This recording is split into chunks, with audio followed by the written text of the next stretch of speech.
안녕하십니까. 풍수TV 박민천입니다. 희망의 새아침 한국을 시작합니다. 오늘 주제는 정권교체 1등 공신이 무엇인가입니다. 여러분, 정권교체는 반드시 해야죠.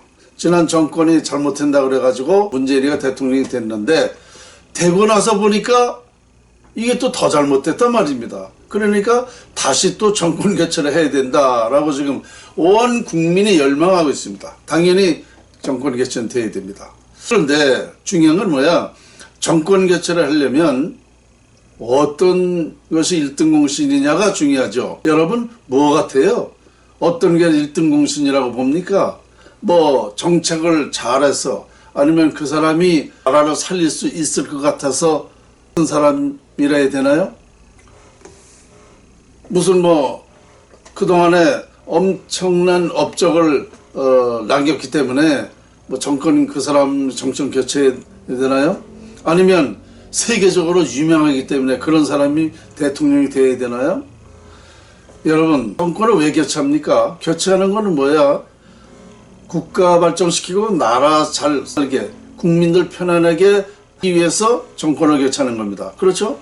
그러면 일반적으로 생각할 때는 이런 사람이 돼야 된다, 저런 사람이 돼야 된다, 이렇게 말을 하고 있습니다. 그러나 저는 풍수가 입장에서, 운명을 연구한 사람의 입장에서 그렇게 말하지 않습니다. 저는 1등 공신은 정권교체 1등 공신은 뭐냐? 운명입니다. 그 사람의 운명. 그 사람의 운명을 보면 알 수가 있습니다.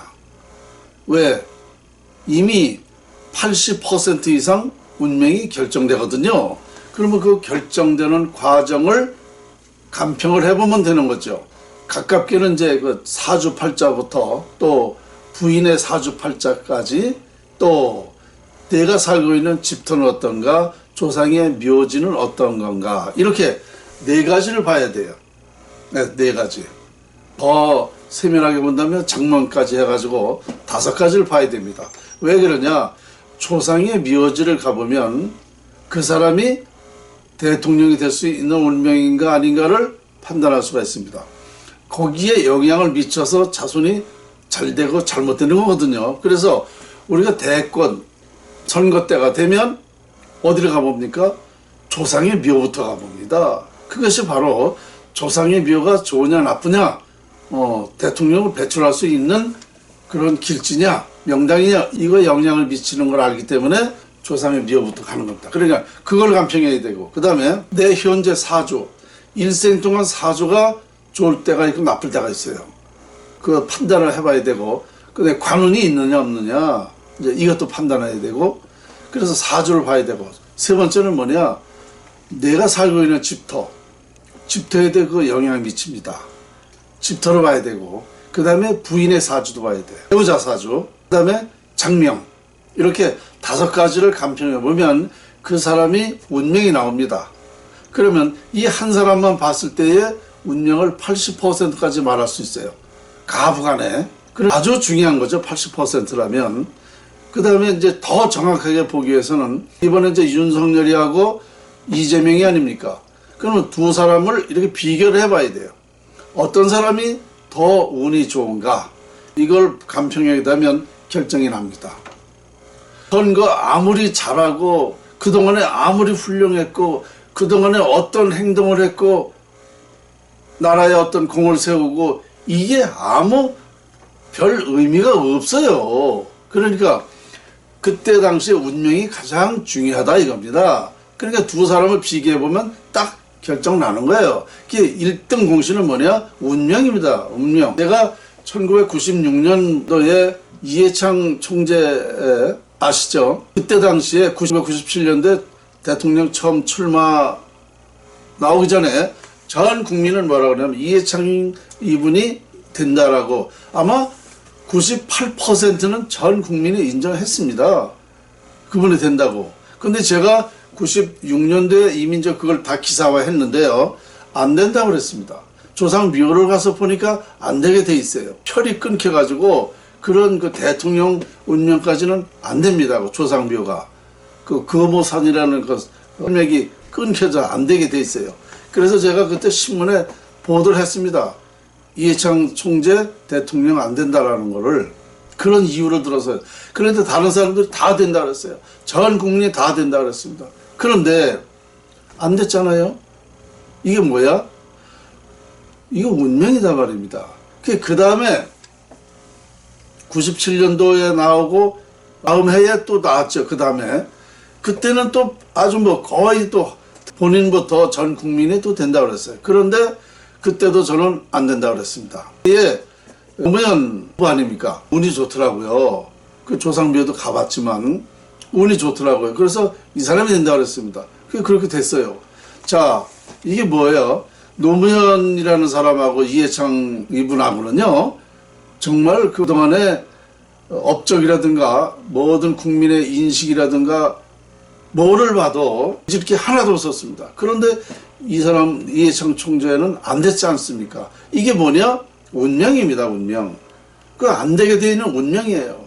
그 노무현 씨가 대통령 된 게 왜 그랬습니까? 하루아침에 뒤집어진 거 아닙니까? 그 전날, 선거 전날 정몽준 이 사람이 포기했잖아요. 포기했는데 그것이 오히려 그 사실이 국민들한테는 더 자극받아가지고 노무현 후보가 됐지 않습니까? 이게 뭐냐? 운명이 그렇게 되면 그렇게 되는 거예요. 천하에 없어도 이 운명이라는 것에 따라서 사는 겁니다. 우리가 보통 살아가면서 뭐라 그래요? 사주팔자를 팔자소관이다. 팔자는 속일 수 없다. 그게 팔자대로 산다라고 하는 말이 괜히 하는 말이 아니에요. 그렇게 운명이 되어 있다면 그렇게 되는 겁니다. 그래서 이번에 정권 교체도 마찬가지예요. 윤석열 후보가 이재명이보다 앞서야 돼요. 그래야 되는 거예요. 안 좋으면 안 되는 겁니다. 이게 1등 공신이에요. 자기 운명이 그렇게 되어 있기 때문에 누구나 마찬가지예요. 되어 있기 때문에 그렇게 되는 겁니다. 그러니까 결론이 난 것은 운명입니다. 결론이 난 게 운명이에요. 그 사람의 운명이에요. 그러면 자기 운명이 그렇기 때문에 그러한 결론이 난 거예요. 그럼 이게 누구 탓을 할 필요가 없습니다. 누구 탓을 한다는 건 10%만 해야 돼. 10%. 인간이 할 수 있는 건 10%밖에 안 되거든. 누구 탓을 할 게 아니라 자기 운명이 그렇게 되어 있기 때문에 그렇게 되는 거기 때문에 이 대권 후보든 여러분들이 어떤 살아가는 과정이든 모든 게 똑같습니다. 그 결론이 난 거에 대한 것은 자기가 운명이 그렇게 되어 있기 때문에 그렇게 되는 거거든요. 그러니까 억울해할 것도 없고 누구 탓할 필요도 없습니다. 아시겠죠? 그러니까 이 운명을 알고 뭘 해야 돼요. 자, 박근혜 전 대통령 이분도 본인은 억울하죠. 저는 냉정하게 얘기를 해서 억울할 게 아니에요. 왜 그러냐? 그분의 운명이거든요. 그분이 대통령에 출마를 안 했어야 되는 거예요. 왜? 운명을 모르기 때문에 출마해서 되긴 됐지만 지금 되고 나서 이 별 정말 이런 일이 어디 있습니까? 응? 대통령을 지금 5년씩이나 가다 놓고 교도소에서 지낸다는 게 말이 됩니까? 그런데 그분의 운명이 그렇게 되어 있다니까요. 그러니까 누구 탓할 게 없어요. 그러니까 특히 우리 국민들은 대통령 잘 뽑아야 돼. 대통령 아무렇게나 뽑으면은요, 그 대통령 운명에 따라서 나라의 운이 또 영향을 미치는 겁니다. 우리는 대통령 한 사람이 있어 우지자지하잖아요. 나라를. 그러니까 나라에 얼마나 큰 영향을 미치는 겁니까? 그래서 대통령을 잘 뽑아야 돼요. 그래 박근혜 대통령도요, 임기 후에 운명이 나빴다라면 임기 후에 어떤 나쁜 일이 생기는 거는 그래도 덜 하죠. 그런데 임기 중에 이렇게 돼가지고 본인뿐만 아니라 나라의 운명이 뭡니까? 그래서 좌파 대통령 문재인이가 돼가지고 또 이렇게 나라가 되는 거 아닙니까? 그러면 이거를 우리 일반적으로는 박근혜 대통령이 죄가 없다고 그러지만 냉정히 보면 그 양반 운명이 그렇게 되기 때문에 그 사람한테 책임이 있는 겁니다. 다 원칙대로 얘기하면. 그분이 운명이 그렇게 안 돼 있으면은요, 이런 일이 안 생기는 겁니다. 그러면 문재인이가 대통령 될 리가 없지 않습니까? 그래서 2022년도에 이거 분명히 잘 알고 뽑아야 돼요. 어떤 사람이 대통령이 돼야 되는가. 여기에 따라서 우리나라의 또 운명이 좌우되니까. 이미 여러분들은 판단하고 계시잖아요. 이재명이 되면 안 된다라는 건 이미 판단하고 있잖아요. 그런데 그 사람이 만약에 됐다, 이게 됐다 그러면은 나라가 어떻게 되겠습니까? 이젠 혈연, 지연, 혈연 따질 때가 아닙니다. 왜냐? 바로 내 발등 찍게 돼 있습니다. 자, 그러면 윤석열 후보가 또 된다 그래서 나라가 잘 될 줄 아십니까? 그렇지도 않습니다. 또 저 풍수가 입장에서는요, 누가 돼도 나라는 안 됩니다. 왜 그러지 아십니까? 여러분, 국군이라는 말을 많이 하시죠? 국군이 융성해야 된다는 말을 많이 하시죠? 그러면 국군이 융성하려면 국군이 어떻게 되는 줄 알아야 국군이 융성되는 거 맞죠? 그러면 국군이 어떻게 되는지 아십니까? 바로 청계천 복개 여부에 따라서 우리 대한민국 국군이 결정됩니다. 쉽게 얘기해서 청계천이 지금같이 갈라져 있으면 나라는 망하는 것이고, 과거와 같이 덮어져 있으면 우리나라는 또 승승장구 대발전하는 겁니다. 우리 대한민국 국군이 청계천 복개 여부에 달려있어요. 그래서 이걸 안 하면 안 되는 거야. 국군이 나빠지는 겁니다. 자, 국군이 왜 중요하냐? 국군이라는 것은 우리 국가를, 대한민국을 대표하는 운이 국군입니다. 맞죠? 그러면 더 나아가서는 5천만을 대표하는 운이 국군입니다. 맞죠? 그러면 이 5천만을 대표하는 운이 깨졌는데 나라가 잘 될 리가 있어요?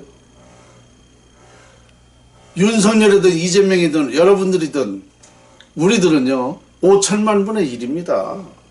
아무리 잘하려고 해도 안 되는 겁니다. 아시겠어요? 그래서 우리나라는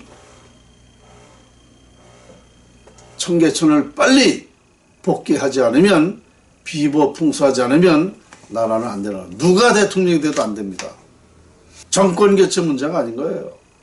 아시겠습니까? 이거 명심하셔야 됩니다.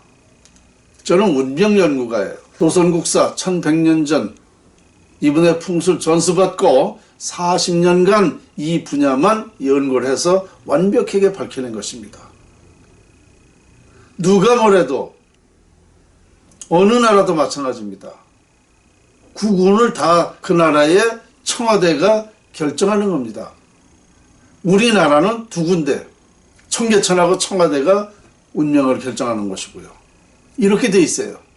그러니까 정권 교체 문제가 아니고 나라는 안 된다. 누가 돼도 나라는 안 된다라는 얘기를 좀 하고 싶어요. 어쨌든 2022년도에 어떻게 됐든 간에 정권 교체는 또 돼야 되고, 또 별도로 한 번 더 말씀드릴게요. 뭘 얘기하고 싶으냐면은 우리나라 2022년도 3월 9일 날 대선 어렵습니다. 풍수지리학으로 보면은요 대선이 어려워요. 대선을 못할 수도 있다.